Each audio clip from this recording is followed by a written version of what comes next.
Good morning students. SPGMS production के online classes में आपका welcome. We discuss about today chapters climate topic, climate controls यानी जलवायु नियंत्रण पे अपन डिस्कस करेंगे, चर्चा करेंगे। Today chapter is climate conditions.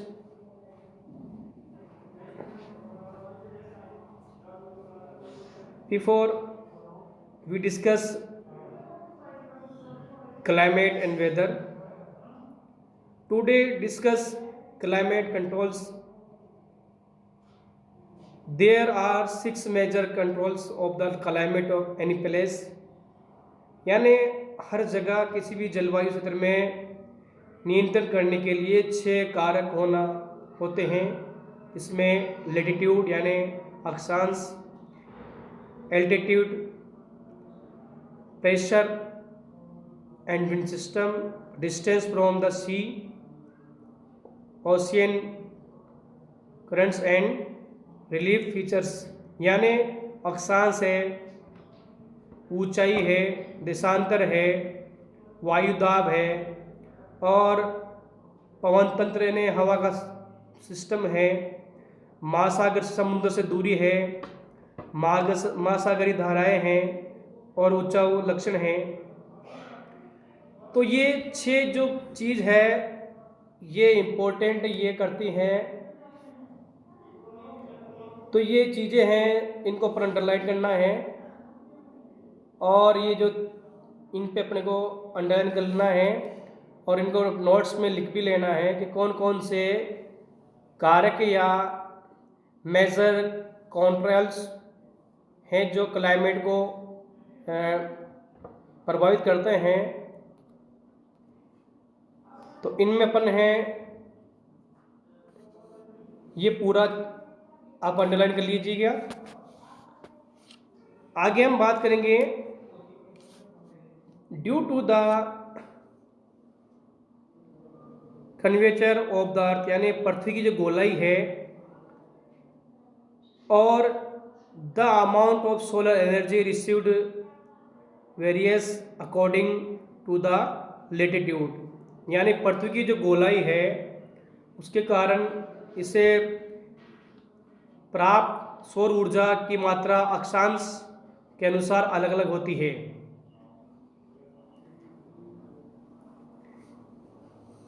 देखिए, इसके परिणाम स्वरूप as a result air temperature generally, जो टेम्परेचर है वो प्रभावित होता है। विषुवत जो होता है ध्रुव की ओर सामान्य घटता है। जैसे हम जो ध्रुव की ओर बढ़ते हैं, at the result air temperature generally decrease from the equator towards the poles. यानी जो विषुवत है, जो रेखा है, भूमध्य रेखा है, विषुवत है, उससे लेकर ध्रुव की ओर जाते हैं तो टेम्परेचर कम होता है। As one goes from the surface on the earth to higher altitude, जब हम ऊंचाई की ओर जाते हैं तो तापमान घट जाता है। Atmosphere become the less dense, यानी जो सघनता है वो कम हो जाती है और तापमान घट जाता है। The hills and their force cooler during summers, यानी पहाड़ी इलाकों में गर्मी के मौसम में ठंडी हवाएं चलती हैं, जैसे जम्मू कश्मीर है या हिमाचल प्रदेश है, लद्दाख है, इन इलाकों में गर्मी के मौसम में भी ठंडी हवाएं चलती है। यानी क्लाइमेट तो इंडिया का उस समय हॉट होता है, बट जो विंड सिस्टम होता है उसके अकॉर्डिंग उस एरिया में पर्टिकुलर जो नॉर्थ एरिया है उस एरिया में जो विंड है वो कूल होती है, बिकॉज वो वहाँ की जो और अर्थ यानी ज़मीन है, धरातल है, वो बहुत समुद्र से बहुत ऊंचाई पे होता है और वहाँ का टेम्परेचर या तापमान कम होता है। तो आगे देखते हैं, the pressure and wind system of any area depend on the latitude and altitude of the place, यानी किसी भी जगह की तापमान है वो वायुदाब और पवन तंत्र पे डिपेंड होता है, या उसकी ऊंचाई और अक्षांश जो होता है उस पर निर्भर करता है। Thus it influences the temperature and rainfall pattern. तो इस प्रकार से वहाँ का तापमान और वर्षा के जो वितरण है, वर्षा जो होती है उसको प्रभावित करता है। कौन कौन? वायुदाब और पवन तंत्र, यानी pressure and wind system. At the distance from the sea, यानी समुद्र से दूरी, इंक्रीज, यानी समुद्र का जलवायु पर प्रभाव होता है। This condition it moderating influence discourage and the people experience extensional weather conditions.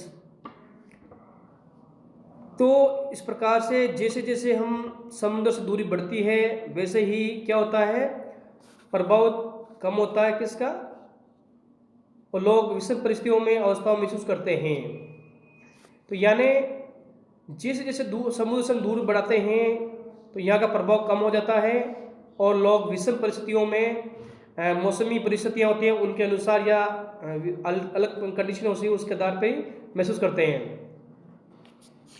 तो देख सकते हैं जैसे very hot during summers and very cold during winter, ठीक है, यानी सर्दी में बहुत ठंडा और गर्मी में बहुत गर्म होता है, ठीक है।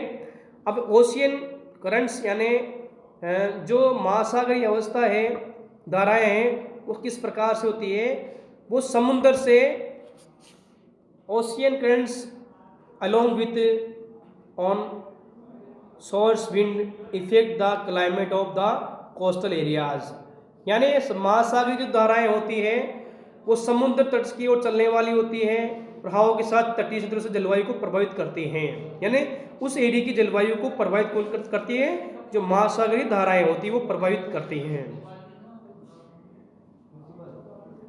एग्जाम्पल देखते हैं हम, any coastal areas with warm और cold current flowing parts it, यानी उदाहरण के लिए कोई भी तटीय क्षेत्र है जहाँ गर्म ठंडी हवाएं होती, जलधाराएं बहती हैं और वायु की दिशा यानी जो विंड सिस्टम होता है उसका इलाका होता है, इसकी दिशा समुद्र तट की ओर होती है, यानी उसकी दिशा समुद्र की ओर होती है तो तट ठंडा और गर्म हो जाता है, ठीक है।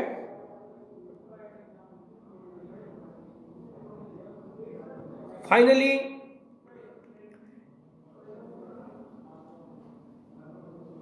एक क्वेश्चन बनता है, why most the world desert are located in the western margin of continent in the subtropics, यानी जो विश्व के अधिकतर जो रेगिस्तान है, मरुस्थल है, वो पश्चिमी किनारों पर स्थित क्यों हैं। फाइनली यानी अंत में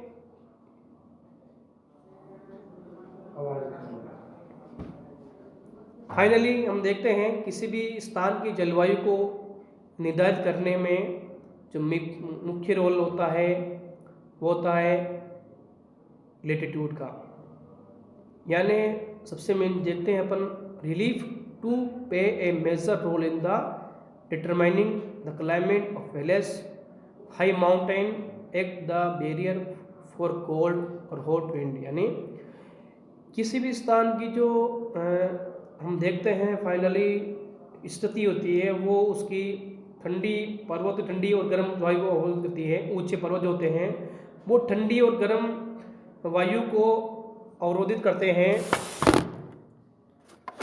सॉरी, प्रॉब्लम हो गई। तो हम देख सकते हैं ऊंचे पर्वत जो हाई माउंटेन होते हैं वो क्या करते हैं, प्रभावित करते हैं ठंडी और गर्म वायु को अवरोधित करते हैं, रोकते हैं। यदि उनकी ऊंचाई इतनी हो कि वर्षा लाने वाली वायु के रास्तों को रोकने सक्षम हो, यानी they may also cause precipitation if we are high enough and lie in the path of rain bring wind the leeward side of mountains remain relative dry। यानी यदि उनकी ऊंचाई ज़्यादा हो, पहाड़ों की पर्वतों की ऊंचाई ज़्यादा हो, तो वे वर्षा लाने वाली वायु के रास्तों को रोकने में सक्षम होते हैं।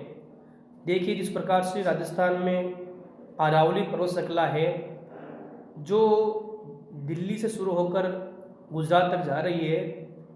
हमारे जो टोंक जिले टोडा में जो पहाड़ है ये भी हिमालय अरावली पर्वत श्रृंखला का हिस्सा है। और ये जो सिरोही उदयपुर अजमेर ज़िले में एक बनती बेल्ट, तो जो अरावली पर्वत अजमेर ज़िले से इस ज़िले से जो बेल्ट बन रही है, तो इस इलाके में जो भी बेल्ट है उसकी जो पूर्वी यानी ईस्ट में जो भी है उनमें अच्छी वर्षा होती है। जो वेस्ट वाले इलाके इसमें जोधपुर है, नागौर है, पाली है, बाड़मेर, उन इलाकों में वर्षा कम होती है क्योंकि जो अरावली पर्वत श्रृंखला है वर्षा को रोक देती है।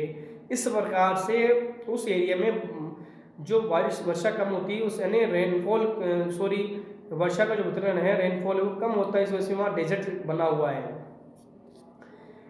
तो ये कारण बनते हैं पहाड़ भी किसी एरिया की जलवायु को प्रभावित करने में। तो पर्वतों का जो ढाल है वो हमेशा सूखा रहता है। अब हम बात करते हैं फैक्टर अफेक्टिंग इंडियाज क्लाइमेट, यानी भारत की जलवायु को प्रभावित करने वाले कारक कौन कौन से हैं। इनमें सबसे पहले है लेटिट्यूड, इसको अक्षांश बोलते हैं। यानी ग्लोब में जो अक्षांश होते हैं, जो अक्षांश अपन होते हैं उनकी बात कर रहे हैं। ये केवल ग्लोब में होते हैं और कई ये आप पर्टिकुलर में आपको बात कर रहा हूँ। जो अक्षांश देखा है, देशांतर रेखा है, कर्क रेखा, उत्तर 0° रेखा, ये सारी जो चीज़ होती है केवल ग्लोब में होती है। धरातल पे इसका कोई निशान नहीं है, कोई पर्टिकुलर इसको नॉमिनेट नहीं किया गया भाई इस जगह ये कर्क रेखा गुजर रही है, कर्क रेखा गुजर रही है, तो उसका कोई निशान नहीं है, वहाँ कोई खंबा या पोल या निशान नहीं लगाया हुआ है। ठीक है। The tropic of cancer passes through the middle of the country from the run of Kutch in the west of Mizoram in the east. यानी कर्क जो रेखा है, कर्क अक्षांश से देश के मध्य भाग से गुजरता है, पश्चिम में कच्छ के रन से यानी गुजरात से अपन देखते हैं इसको, ये से लेकर मिजोरम होकर मिजोरम तक जाती है। ठीक है, 8 राज्यों से गुजरता है ये। Almost half of the country यानी आधे भारत को बांटता है ये। ठीक है, और आधा हिस्सा साउथ इसके एरिया से निचले हिस्से में साउथ में स्थित है। Live south of the tropic cancer belongs to the tropical areas, जो उष्ण कटिबंधीय क्षेत्र में आते हैं परंतु वो इसके दक्षिणी गोलार्ध में स्थित है। All the remaining areas north of the tropic range and the subtropics, therefore India's climate has characteristics of tropical as well as subtropical climates। यानी इसलिए हम कह सकते हैं भारत की जलवायु में उष्ण कटिबंधीय यानी सबट्रॉपिक्स जलवायु, उपोष्ण कटिबंधीय जलवायु दोनों की विशेष उपस्थिति होती है। दोनों प्रकार की जलवायु पाई जाती है।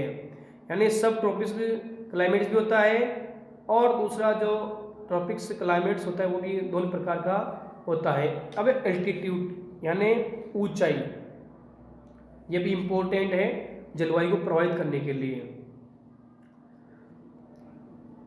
भारत में India has mountain of the north, यानी भारत के उत्तरी हिस्से में पर्वत श्रृंखला हिमालय श्रृंखला जो बड़ी बड़ी श्रृंखला है, which have an average height of the about 6000 metres, लगभग 6000 मीटर की ऊंचाई होती है।